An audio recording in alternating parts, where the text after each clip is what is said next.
ನಂಜನಗೂಡು ದೊಡ್ಡ ಜಾತ್ರೆಗೆ ಸಾಂಕ್ರಾಮಿಕ ರೋಗದ ಭೀತಿ ಎದುರಾಗಿದೆ. ಕಪಿಲಾ ನದಿ ಬರಿದಾಗಿ ತುಂಬಿರುವಂತ ತ್ಯಾಜ್ಯ, ಕಲುಷಿತ ನೀರಿನಿಂದ ಭಕ್ತರಿಗೆ ಸಾಂಕ್ರಾಮಿಕ ರೋಗದ ಭೀತಿ ಎದುರಾಗಿದೆ. ಏಪ್ರಿಲ್ 9ರಂದು ಮೈಸೂರಿನ ನಂಜನಗೂಡು ದೊಡ್ಡ ಜಾತ್ರೆ, ಲಕ್ಷಾಂತರ ಭಕ್ತರು ಸೇರುವಂತ ನಂಜುಂಡೇಶ್ವರನ ದೊಡ್ಡ ಜಾತ್ರೆ. ಪುಣ್ಯ ಸ್ನಾನ ಮಾಡಬೇಕಾಗಿದ್ದ ಕಪಿಲೆಯ ಒಡಿಲು ಬರಿದಾಗಿದೆ. ಕಪಿಲಾ ನದಿಯಲ್ಲಿ ತುಂಬಿರುವಂತ ಕಸದ ರಾಶಿ, ಬಟ್ಟೆಗಳು. ತಾಲೂಕು ಆಡಳಿತ ಸ್ವಚ್ಛತೆಗೆ ಆದ್ಯತೆ ನೀಡಲಿ ಅಂತ ಭಕ್ತರು ಹೇಳ್ತಾ ಇದ್ದಾರೆ. ಈಗ ಏಪ್ರಿಲ್ 9ಕ್ಕೆ ದೊಡ್ಡ ಜಾತ್ರೆ ಇದೆ. ಇದಕ್ಕೆ ರಾಜ್ಯದ ನಾನಾ ಭಾಗಗಳಿಂದ ಲಕ್ಷಾಂತರ ಭಕ್ತರು ಆಗಮಿಸ್ತಾರೆ. ಆದರೆ ಸಮಸ್ಯೆಗೇನು ಅಂತಂದ್ರೆ ಕ್ಲೀನ್ ಇಲ್ಲ. ಪುಣ್ಯ ಸ್ನಾನ ಮಾಡಬೇಕಾಗಿದ್ದಂಥ ಕಪಿಲೆಯ ಒಡಿಲು ಬರಿದಾಗ್ಬಿಟ್ಟಿದೆ ಬೇರೆ. ಇದರಿಂದ ಕಪಿಲಾ ನದಿಯಲ್ಲಿ ಕಸ ಹಾಗೇನೆ ಬಟ್ಟೆ ಎಲ್ಲ ಇದೆ. ಇದನ್ನೆಲ್ಲ ಕ್ಲೀನು ಮಾಡಬೇಕು. ನೋಡಿ, ಈ ಥರದ ಪರಿಸ್ಥಿತಿ ಸದ್ಯಕ್ಕಿದೆ. ಈ ದೊಡ್ಡ ಜಾತ್ರೆಯಲ್ಲಿ ಈ ಪುಣ್ಯ ಸ್ನಾನ ಮಾಡುವುದೇ ಮುಖ್ಯ, ಅದರದ್ದೇ ಮಹತ್ವ ಇರೋದು. ಒಂದು ವೇಳೆ ಇದರಲ್ಲೇನಾದರೂ ಪುಣ್ಯ ಸ್ನಾನ ಮಾಡಿಬಿಟ್ರು ಅಂತಂದರೆ ಸಾಂಕ್ರಾಮಿಕ ರೋಗ ಹರಡುವಂಥ ಸಾಧ್ಯತೆಗಳು ಇದೆ. ಅಲ್ಲಿನ ಸ್ಥಿತಿಗತಿಯನ್ನು ನೀವು ದೃಶ್ಯದಲ್ಲಿ ಗಮನಿಸ್ತಾ ಇದ್ದೀರಾ. ಯಾವ ಪರಿಸ್ಥಿತಿಯಲ್ಲಿ ಅಲ್ಲಿನ ಚಿತ್ರಣ ಇದೆ ಅನ್ನೋದನ್ನು ನೀವು ನೋಡ್ಬೋದು. ಹಾಗಾಗಿ ಇದೀಗ ಒಂದು ಆತಂಕ ಎದುರಾಗಿದೆ. ಇದನ್ನೆಲ್ಲ ಕ್ಲಿಯರ್ ಮಾಡಿಸ್ಬೇಕು. ಇದು ಜಿಲ್ಲಾಡಳಿತ ಮತ್ತು ಅಲ್ಲಿ ಸಂಬಂಧಪಟ್ಟಂಥ ಅಧಿಕಾರಿಗಳಿಗೆ ಇದಕ್ಕೆ ಸಂಬಂಧಪಟ್ಟಂತೆ ಏನು ತೀರ್ಮಾನ ಮಾಡ್ತಾರೆ ಅನ್ನೋದು ನೋಡಬೇಕಾಗಿದೆ. ಈಗ 9ನೇ ತಾರೀಕೆ ಜಾತ್ರೆ ಇದೆ. ಪುಣ್ಯ ಸ್ನಾನ ಮಾಡೋದೇ ಇಲ್ಲಿನ ಪ್ರಾಮುಖ್ಯತೆ. ಹೀಗಿರಬೇಕಾದ್ರೆ ಇಲ್ಲಿ ಈ ಥರದೊಂದು ವ್ಯವಸ್ಥೆ ಇರೋದು ಸಹಜವಾಗಿ ಭಕ್ತರಲ್ಲೂ ಕೂಡ ಒಂದು ಆತಂಕ ಇರುತ್ತೆ. ಅಲ್ಲಿ ಹೋಗಿ ಹೆಂಗಪ್ಪ ಪುಣ್ಯ ಸ್ನಾನ ಮಾಡೋದು, ಅದಾದಮೇಲೆ ಚರ್ಮ ರೋಗ, ಸಾಂಕ್ರಾಮಿಕ ರೋಗ ಈ ಥರ ಸಮಸ್ಯೆಗಳು ಹುಟ್ಕೊಂಡ್ಬಿಟ್ರೆ ಏನಪ್ಪ ಮಾಡೋದು ಅಂತ ತಾಲೂಕು ಆಡಳಿತ ಸ್ವಚ್ಛತೆಗೆ ಇದೀಗ ಮನವಿಯನ್ನು ಮಾಡಿಕೊಳ್ಳಲಾಗ್ತಾ ಇದೆ.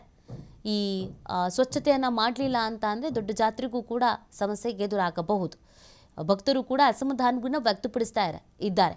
ಈ ಥರದೊಂದು ಪರಿಸ್ಥಿತಿಯಲ್ಲಿ ಇಲ್ಲಿ ಹೆಂಗೆ ಪುಣ್ಯ ಸ್ನಾನ ಮಾಡೋದು, ನೀಟಾಗಿ ವ್ಯವಸ್ಥೆ ಮಾಡಬೇಕಲ್ವಾ ಅಂತ ಪ್ರಶ್ನಿಸ್ತಾ ಇದ್ದಾರೆ. ಈ ಬಗ್ಗೆ ಮತ್ತಷ್ಟು ಮಾಹಿತಿಯನ್ನು ನೀಡ್ತಾರೆ ನಮ್ಮ ಪ್ರತಿನಿಧಿ ಪುನೀತ್. 9ನೇ ತಾರೀಕೆ ದೊಡ್ಡ ಜಾತ್ರೆ, ಅನೇಕ ಕಡೆಯಿಂದ ಲಕ್ಷಾಂತರ ಭಕ್ತರು ಬರ್ತಾರೆ. ಪುಣ್ಯ ಸ್ನಾನ ಮಾಡೋದೇ ಇದರ ಮಹತ್ವ. ಬಟ್ ಅಲ್ಲಿನ ಸ್ಥಿತಿ ನೋಡ್ತಾ ಇದ್ರೆ ಪುಣ್ಯ ಸ್ನಾನ ಅಲ್ಲ, ಅಲ್ಲಿ ನಿಂತ್ಕೊಳ್ಳೋಕ್ಕೂ ಕಷ್ಟ ಅನ್ಸುತ್ತೆ. ಆ ಥರದ ಪರಿಸ್ಥಿತಿಗಿದೆ.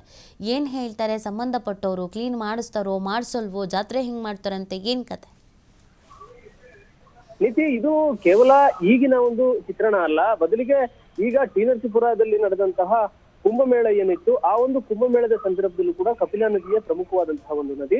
ಆ ಒಂದು ನದಿ ಕುಂಭಮೇಳದ ಆ ಒಂದು ಟಿ ನರಸೀಪುರದ ತ್ರಿವೇಣಿ ಸಂಗಮದಲ್ಲಿ ಸಂಗಮಗೊಳ್ತಾ ಇತ್ತು. ಆ ಒಂದು ಸಂದರ್ಭದಲ್ಲೂ ಕೂಡ TV5 ಸುದ್ದಿಯನ್ನು ಬಿತ್ತರಿಸುವ ಮುಖಾಂತರ ನದಿಯನ್ನು ಸ್ವಚ್ಛಗೊಳಿಸಬೇಕು, ಇಲ್ಲವಾದ್ರೆ ಸಾಂಕ್ರಾಮಿಕ ರೋಗಗಳು ಹರಡುವಂತಹ ಸಾಧ್ಯತೆಗಳು ಹೆಚ್ಚಿನದಾಗಿದೆ ಅನ್ನೋದ್ರ ಬಗ್ಗೆ ಸುದ್ದಿಯನ್ನು ಬಿತ್ತರಿಸಿದ್ವು. ಇದಾದ್ರೂ ಕೂಡ ಅಲ್ಲಿ ಅಧಿಕಾರಿಗಳ ಒಂದು ಬೇಜವಾಬ್ದಾರಿತನ, ನಿರ್ಲಕ್ಷ್ಯತನ ಎಷ್ಟು ಮಟ್ಟಿಗಿದೆ ಅನ್ನೋದಕ್ಕೆ ಇದು ಒಂದು ಉದಾಹರಣೆ ಎಂದು ಕೂಡ ತಪ್ಪಾಗ್ಲಿಕ್ಕಿಲ್ಲ. ಈಗ ಏಪ್ರಿಲ್ 9ನೇ ತಾರೀಕು ದೊಡ್ಡ ಜಾತ್ರೆ ಇರ್ತಕ್ಕಂಥದ್ದು ನಂಜನಗೂಡು ನಂಜುಂಡೇಶ್ವರ ದೇವಸ್ಥಾನ ಏನಿದೆ, ಇದು ದಕ್ಷಿಣ ಕಾಶಿ ನಂಜುಂಡೇಶ್ವರ ಅಂತಲೇ ಪ್ರಖ್ಯಾತವಾಗಿರ್ತಕ್ಕಂಥ ಒಂದು ದೇವಸ್ಥಾನ. ಈ ಒಂದು ದೇವಸ್ಥಾನದ ದೊಡ್ಡ ಜಾತ್ರೆ ಇರ್ತಕ್ಕಂಥ ಒಂದು ಹಿನ್ನೆಲೆಯಲ್ಲಿ ರಾಜ್ಯದ ನಾನಾ ಭಾಗಗಳಿಂದ, ಹೊರ ರಾಜ್ಯಗಳಿಂದ ಕೂಡ ಸಾಕಷ್ಟು ಸಂಖ್ಯೆಯಲ್ಲಿ ಭಕ್ತರು ಸೇರ್ತಾರೆ. ಅಲ್ಲಿ ಒಂದು ಜಾತ್ರೆಯಲ್ಲಿ ಭಾಗವಹಿಸುವುದ ಪ್ರಮುಖ ಅಂತ ಹೇಳಿದ್ರೆ ಅಲ್ಲಿ ಪುಣ್ಯ ಸ್ನಾನವನ್ನು ಮಾಡ್ತಕ್ಕಂಥದ್ದು. ಕಪಿಲೆಯಲ್ಲಿ ಪುಣ್ಯ ಸ್ನಾನವನ್ನು ಮಾಡುವ ಮುಖಾಂತರ ದೇವರಿಗೆ ಪ್ರಾರ್ಥನೆಯನ್ನು ಸಲ್ಲಿಸುವಂತ ಒಂದು ಕೆಲಸವನ್ನು ಭಕ್ತಾದಿಗಳು ಮಾಡ್ತಾರೆ. ಆದ್ರೆ ಅಲ್ಲಿ ಒಂದು ಪರಿಸ್ಥಿತಿ ಎಷ್ಟು ಮಟ್ಟಿಗಿದೆ ಅಂತ ಹೇಳಿದ್ರೆ, ಆ ಒಂದು ನದಿಯಲ್ಲಿ ಸಂಪೂರ್ಣವಾಗಿ ಆ ಒಂದು ಕಾವೇರಿ ಕಪಿಲಾ ನದಿ ಏನಿದೆ, ಆ ಒಂದು ಕಪಿಲಾ ನದಿ ಸಂಪೂರ್ಣವಾಗಿ ಕಲುಷಿತಗೊಂಡಿರ್ತಕ್ಕಂಥದ್ದು. ಅಲ್ಲಿ ಮಡಿಕೆ ಕುಡಿಗೆಗಳಿರ್ಬಹುದು, ಜೊತೆಗೆ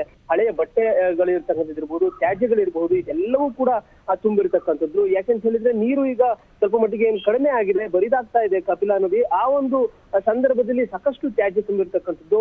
ಈಗ ಈ ಒಂದು ದೊಡ್ಡ ಜಾತ್ರೆ ಇದೇ ತಿಂಗಳ 9ನೇ ತಾರೀಕು ನಡೆಯುವಂತಹ ದೊಡ್ಡ ಜಾತ್ರೆಯ ಸಿದ್ಧತೆಯಲ್ಲಿರುವಂತಹ ತಾಲೂಕು ಆಡಳಿತ ಏನಿದೆ, ಈ ಒಂದು ತಾಲೂಕು ಆಡಳಿತ ನದಿಯನ್ನ ಸ್ವಚ್ಛಗೊಳಿಸ್ತಕ್ಕಂಥದ್ದು. ಸಾಧ್ಯವಾದಷ್ಟು ಮಟ್ಟಿಗೆ ಭಕ್ತಾದಿಗಳು ಬರುವಂತವರು ಕಪಿಲಾ ನದಿಯ ಒಂದು ಸ್ನಾನಘಟ್ಟ ಏನಿದೆ, ಆ ಒಂದು ಸ್ನಾನಘಟ್ಟದ ಬಳಿ ಪುಣ್ಯ ಸ್ನಾನವನ್ನು ಮಾಡ್ಲಿಕ್ಕೆ ಅವಕಾಶವನ್ನು ಮಾಡಿಕೊಡುವಂತಹ ನಿಟ್ಟಿನಲ್ಲಿ, ಅದರಲ್ಲಿ ಸ್ವಚ್ಛತೆಯನ್ನು ಕಾಪಾಡಿಕೊಳ್ಳುವಂತಹ ನಿಟ್ಟಿನಲ್ಲಿ ಅವರು ಅಧಿಕಾರಿಗಳು ಕಾರ್ಯಪ್ರವೃತ್ತರಾಗಬೇಕಾಗಿತ್ತು. ಆದ್ರೆ ಇಲ್ಲಿ ಅವರ ಯಾವುದೇ ರೀತಿಯಾದಂತಹ ಜವಾಬ್ದಾರಿಯನ್ನು ಅವರು ನಿರ್ವಹಿಸ್ತಾ ಇಲ್ಲ ಅನ್ನೋದು ಇಲ್ಲಿ ಸ್ಪಷ್ಟವಾಗಿ ಕಂಡು ಬರುತ್ತೆ.